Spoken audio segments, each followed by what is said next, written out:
So I think peer support is very important. Of course, before you actually get individual, interaction with other ADHDers, sometimes just by reading the stories of the sharing of what other people have done, it's also important for you to first come out of that shell, because you read about it, or you understand what the other person is going through, then perhaps you are a little bit more brave to reach out in person. Hi, I'm Li Ming. I am 37 this year, and I'm currently working as a fundraiser in the education industry. I was always feeling like, I guess, the odd one out sort of feeling, but I never attributed it to anything particular. What happened was, it was by chance that because in COVID circuit breaker, I think my coping mechanisms broke down. I had a very serious major case of insomnia, at least like from what I experienced in my life, I felt it was major. And what happened was, I started, like, if I don't drink at night, I cannot sleep. Then I realized that, oh my gosh, I'm building alcohol reliance, and how do I get out of this cycle? So that was when I went to search online. And through alcohol reliance or addiction or like insomnia. And then just by chance, ADHD popped up. So then I read up about the symptoms of ADHD. The more I read about it, DSM-5 criteria, the more I was like, it's speaking to me, it's totally me. Then just to take it one step further, I searched for quizzes that are of more reputable sources. And then I scored pretty high on the quizzes. And then realizing that my insomnia and propensity to be reliant on alcohol is actually related to ADHD, I was like, okay, perhaps I should do something. So my first step was thinking I should look for a psychologist, and it helped.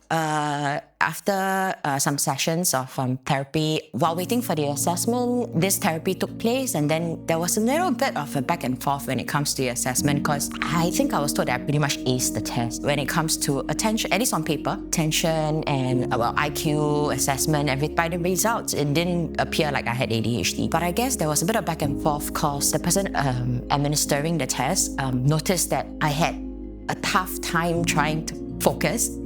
So much so that I would break down in the cold sweat. I froze, and just to concentrate and listen, you could see that I was visibly exerting a lot of energy just to do that. Pretty much exhausted after that. Also, of course, based on my self-assessment, my self-reported symptoms and traits, it does say that I have. So it took a longer time, but I was diagnosed with mild inattentive ADHD.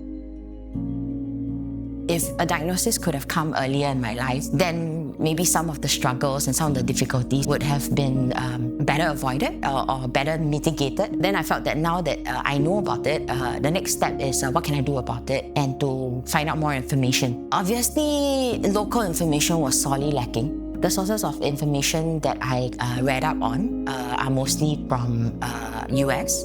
I chanced upon Unlocking ADHD because there was a talk, and strangely, it was that sorely lacking that it was a talk more for parents, for children with learning disabilities, ADHD, and I thought, since there is a lack of such platforms for ADHD as adults especially, I just listened to what this talk is about when it's actually targeted for parents.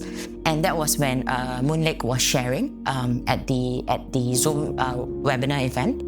And I was like, oh, so UA is doing something, and not just for parents of children, but also for adults. So I reached out to her and I said, actually, I want to volunteer because I know that UA was just starting off. For me, it was just the next step, natural progression of next step. That I found out about it, I want more people to be in the know, and once they are in the know, to have resources and organizations or experts to reach out to, but also peers to reach out to. So that was what I was looking for at that point in time. So if it's sorely lacking, then build one, right? I think that the attitude of a lot of what ADHDers have also. I think it's very clear that through the process of reaching out to fellow ADHDers, I also learned reading is one thing, right? Finding resources and reading up about this is one thing, but really understanding from what another person has already gone through, I think it's very critical. So I always thought myself as, I'm pretty creative, and definitely I have high empathy, and then I was like, that is quite an ADHD trait, like after reading out about it, right? Because creativity, it's a very common strength among ADHDers.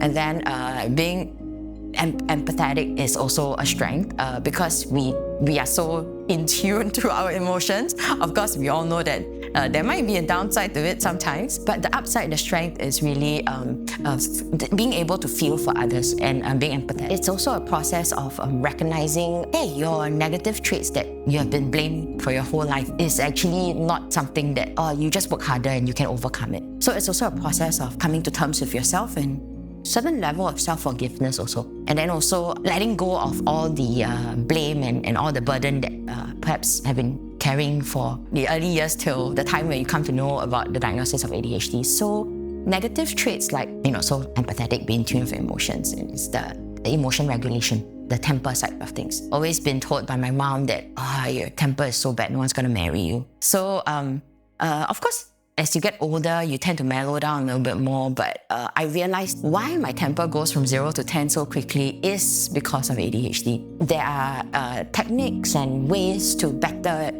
help emotional regulation. So it was a great relief knowing about that, because I thought it was something that can't be helped. Like, it's just me.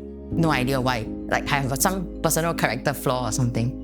So I think UA, one side you can say I volunteer for UA, but UA has also helped me a lot in my own journey.